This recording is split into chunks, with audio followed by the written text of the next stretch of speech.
علیمہ خان صاحبہ کا بیان ہے کہ جناب یہ سارا کوئی ٹوپی ڈرامہ ہو رہا ہے. انڈیویجول ایز اے پارٹی تمام پاکستان کی سیاسی تمام طبقہ فکر کے لوگ سوشل میڈیا سمیت سارے لوگ اس کو کھڑتے ہیں. ایک چیز کون رن کرتا ہے؟ عمران خان.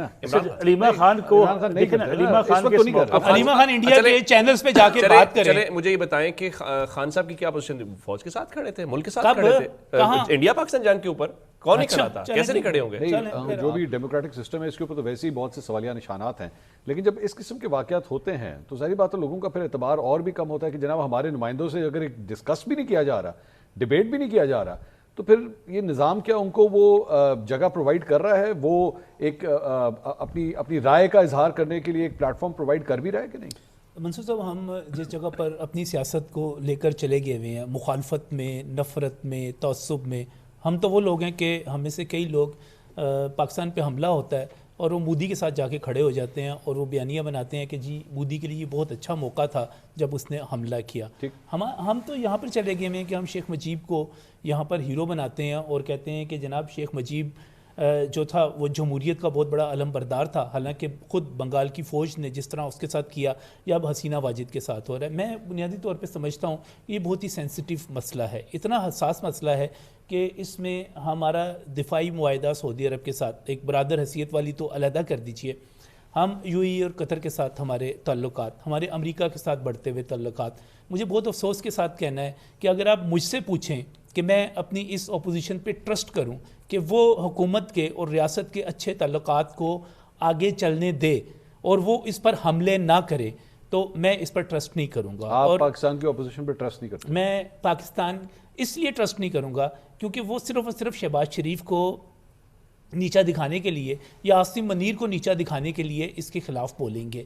دیکھیے جب پارلیمنٹ ہے نا، وہاں سے ہمیں کوئی یہاں سے اتفاق رائے نہیں ملے گا، کبھی ہو ہی نہیں سکتا. ہم یہاں پر اپنے ایون انڈیا جیسے دشمن کے مقابلے میں ہمیں یہاں پر اتفاق رائے نہیں ملتا. آپ آج بھی قرارداد رکھ کے دیکھیے، اسے کہیں کہ متفقہ پاس کر دیں، وہ نہیں کریں گے. بہت ساری چیزیں ایسی ہیں. میں تو کہتا ہوں اتفاق رائے بے شک نہ ہو، لیکن نہیں پھر اس سے پھر نکلے گا کیا؟ پھر وہاں پر جو تقریریں ہوں گی وہ قوم کو کنفیوز کریں گی. وہاں پر جو تقریریں ہوں گی، وہاں پہ جو موقف آئے گا وہ قوم کو ہی نہیں کنفیوز کرے گا. پھر وہاں سے بہت ساری چیزوں پر ڈیبیٹ نہیں ہونی چاہیے اس وجہ سے کہ دیکھیے بات سنیں، بہت ساری چیزیں حساس ہیں. میں ابھی جو حوالہ دے رہے تھے، میں ذاتی طور پہ جو ہے چونکہ مجھے تو 25-30 برس ہو گئے جرنلزم کرتے ہوئے، میں حوثی قبائل والا جب ایشو تھا اور پارلیمنٹ میں بحث ہوئی، اس کے بعد پاکستان نے فیصلہ کیا، میاں محمد نواز شریف اس وقت وزیر اعظم پاکستان تھے اور شاہ محمود قریشی جو تھے اس سب کو اپوزیشن کی طرف سے لیڈ کر رہے تھے، تو کہا گیا کہ پاکستان غیر جانبدار ہو جائے. پاکستان غیر جانبدار ہو گیا، پارلیمنٹ نے یہ رائے دی.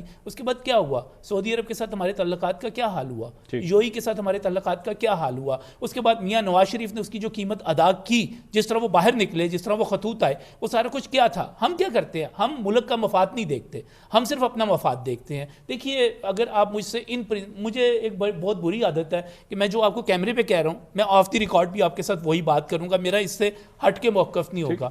مسئلہ صرف یہ ہے کہ ہم لوگ اپنے ذاتی مفاد کو بہت زیادہ حاوی کر لیتے ہیں. اگر آپ اصولی بات مجھ سے پوچھیں گے، ہاں جناب ڈیبیٹ ہونی چاہیے، میں اس سے پھر آگے یہ کہوں گا کہ ہاں پھر ہمیں اس کے بعد مسئلہ کشمیر کے اوپر ہمیں ایک آواز ہونا چاہیے، پاکستان کے ایٹمی پروگرام پر ہمیں ایک آواز ہونا چاہیے، پاکستان کی فوج کے حوالے سے، پاکستان کے دفاع کے حوالے سے ہمیں ایک آواز ہونا چاہیے. کیا ہم ہوتے ہیں؟ نہیں ہوتے.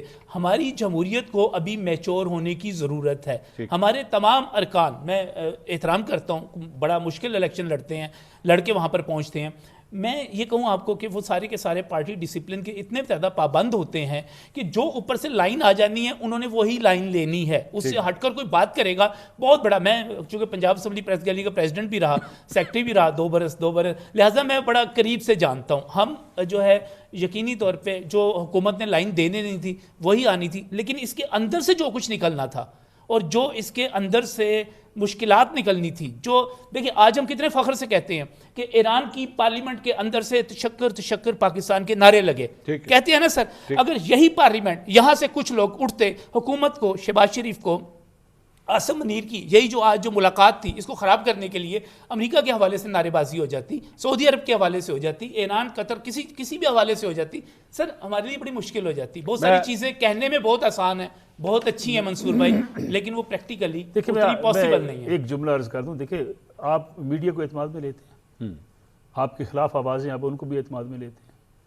آپ کی اسٹیبلشمنٹ بھی اعتماد میں لیتی ہے, آپ کی حکومت بھی اعتماد میں لیتی ہے. بریفنگز دی جاتی ہیں, کیوں دی جاتی ہیں؟ تاکہ آپ کے ہاں اگر کوئی ایسی سوچ پائی جاتی ہے, کسی اختلاف پایا جاتا ہے, تو اس کو آپ واضح کرتے ہیں. اس کو میرے خیال میں اس کو آپ لوگوں کے سامنے چاہتے ہی ہیں کہ ایک موقع بنایا جا سکے. اس میں کوئی دوسری رائے نہیں ہے کہ ٹھیک ہے اگر آپ کے لیے حکومت سمجھتی ہے کہ ہمارے لیے بڑا جانا ضروری ہو گیا ہے, تو آپ کو پارلیمانی جو آپ کے سربراہان ہیں ان سے ملنے میں حکومت کو مسئلہ کیا ہے؟ ٹھیک ہے, نہ ملے پارلیمنٹ. نجم صاحب کہہ رہے ہیں کہ آپ کی پالیٹکس ابھی اتنی میچور نہیں ہوئی. اچھا, اس چیز کو اڈاپٹ آپ نے نیشنل سیکورٹی کمیٹی, یہ سینسٹیو ٹاپک آپ کے ساتھ ڈسکس, نہیں آپ نے نیشنل سیکورٹی کمیٹی بنائی ہے نا جی, اس میں آپ باقی چیزیں ایشو ڈسکس کرتے ہیں, آپ اس کو ڈسکس کر لیں, کوئی ایشو نہیں تھا وہاں پر. تو اتفاق رہے دیکھیں نا, گزارش یہ ہے کہ آپ کے پاس ویسے جمہوریت اگر میچور, نجم صاحب کا جو آرگومنٹ ہے کہ اس بنیاد پہ ڈیبیٹ ہی نہیں ہوگی تو میچور کیسے ہوگی؟ کچھ معاملات پہ سر, دیکھیں نا انڈیا کی بات ہے, انڈیا پہ پوری پاکستان کی قوم یکسو تھی, نہیں تھی sir. Even D G I S پہ نے سب کا شکریہ ادا کیا, پولیٹیکل پارٹیز کا سب کا شکریہ ادا کیا. تمام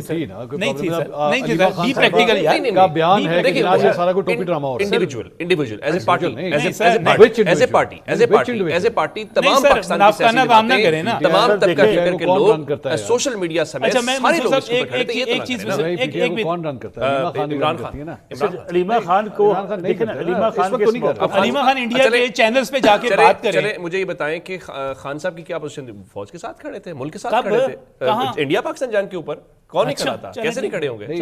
آپ کی مطلب یہ تو اسٹیٹڈ فیکٹ ہے نا کہ ان کی بہن نے کیا بیان دیا تھا, آپ جانتے ہیں نا. ٹھیک ہے, میں کہہ رہا ہوں ان کے ساتھ جو الائنڈ یوٹیوبرز ہیں انہوں نے کیا لائن, نہیں ان کے الائنڈ یوٹیوبرز کی مطلب ایک ایک کر کے بیانات انڈین چینلز کے اوپر چل رہے تھے. دیکھیں فلان یہ ایکسپوز ہوئے نا, اجتماعیت کی بنیاد کے اوپر فیصلہ ہوتا ہے. اوورآل میں آپ جن افراد کی بات کر رہے ہیں, پرسنس کی بات کر رہے ہیں, ظاہر یہ ان کا کام ہے وہ بتائیں. میں بتانا چاہ رہا ہوں کہ ایز اے پارٹی کا مطلب جب ہم پی ٹی آئی کی ڈیفینیشن میں کم از کم کرتا ہوں تو میرے خیال میں Imran Khan reality P T I وہی, کیا وہ پاکستان کے خلاف کھڑے تھے یا انہوں نے اس کو اپریشیٹ نہیں کیا, اس کو مبارکباد نہیں دی؟ اطہر صاحب یہ جو رائے ہے اس سلسلے میں کہ ابھی آپ کی پالیٹکس یا آپ کے سیاستدان اتنے میچور نہیں ہوئے, ان کو اوپر سے ایک لائن آتی ہے, وہ لائن انہوں نے بول دینی ہے, ایسے لوگوں سے ڈیبیٹ کرنے کا کیا فائدہ, یہ فرما رہے ہیں نجم صاحب, آپ کی کیا رائے ہے؟ دیکھیں میں ان کی رائے کا احترام کرتا ہوں لیکن میں ایگری نہیں کرتا. دیکھیں پھر تو کسی چیز کے اوپر بھی کوئی ڈیبیٹ نہیں ہونی چاہیے, اس پروگرام میں بھی ڈیبیٹ نہیں ہونی چاہیے. مجھے تو عمر دراز گوندر لگتا ہے کہ زیادہ میچور نہیں ہے, یا اطہر کاظمی زیادہ میچور نہیں ہے, ایسی بات کر دیں گے کہ ساری ڈیبیٹ ادھر ادھر چلی جائے گی. یہ آرگیومنٹ آپ استعمال نہیں کر سکتے. آپ نے یمن کی بات کی, کیا یمن کا فیصلہ یہ ثابت نہیں کرتا کہ جو کولیکٹیو وزڈم تھا پارلیمنٹ کا وہ آج درست ثابت ہوا؟ اس وقت یمن میں کیا ہو رہا ہے, یو اے ای اور سعودی عرب ایک دوسرے کے خلاف کس جگہ پہ کھڑے, کیا انہوں نے یمن میں کامیابی حاصل کی؟ وہ تو ایک دلدل تھی جس میں ہم بچ گئے جس میں جانے سے. اور اس وقت بھی یہ کہا جا رہا تھا کہ جو لوگ اس کی مخالفت کر رہے ہیں وہ خدا نخواستہ یہ ایسے ہیں, وطن دشمن ہیں, اس کے اوپر بحث نہیں ہونی چاہیے. لیکن وقت نے ثابت کیا کہ وہ فیصلہ پاکستان کی پارلیمنٹ کا درست تھا, نہیں تو ہم اس دلدل میں پھنس جاتے جس میں آج وہاں پہ یو اے ای اور سعودی عرب ایک دوسرے کے آمنے سامنے آ گئے. تو میرے خیال میں جمہوریت میں یہی چیز ہوتی ہے کہ آپ ہر چیز پہ ایگری نہیں کرتے لیکن کم از کم آپ اس میں ڈیبیٹ کرتے ہیں, معاملات کو آگے لے کے چلانے کی کوشش کرتے ہیں. اطہر صاحب اس میں میں اگر ایڈ کرنا چاہوں, ظاہری بات ہے ابھی تک یہ جو میں اگلی بات کرنے لگا ہوں, گورنمنٹ نے ابھی تک اس کے اوپر کوئی پوزیشن نہیں لی ہے, لیکن ایک چیٹر جو ہے وہ اسلام آباد اور لاہور کے حلقوں میں چلنا شروع ہو گئی ہے کہ جناب میچورٹی کی جہاں تک بات آ رہی ہے تو شاید ووٹ ڈالنے کی جو ایک ایج ہے اسے بھی 18 سے بڑھا کے جو ہے وہ 25 سال کر دیا جائے, کیونکہ چند لوگوں کو یہ لگتا ہے کہ 18 سے لے کے 25 کا یہ جو ایج بریکٹ ہے یہ ابھی اتنا میچور نہیں ہوا کہ ووٹ ڈالنے کے حوالے سے فیصلہ کر سکے. یہاں پہ دوبارہ میچورٹی کے حوالے سے سوالات آ رہے ہیں, اس آرگومنٹ پہ آپ کی کیا رائے ہے؟ دیکھیں مجھے لگتا ہے کہ وہ مسئلہ حل نہیں ہوگا جس کی وجہ سے یہ آرگومنٹ کیا جا رہا ہے. اچھا. حکومت کو یہ چاہیے کہ یہ کر دیں کہ ووٹنگ ایج 1 سال سے 5 سال تک کی ہوگی اور حکومت خود بچے کو لے کے جایا کرے گی اور اپنے سامنے ووٹ ڈلوایا کرے گی, تو پھر شاید حکومت کا یہ مسئلہ حل ہو.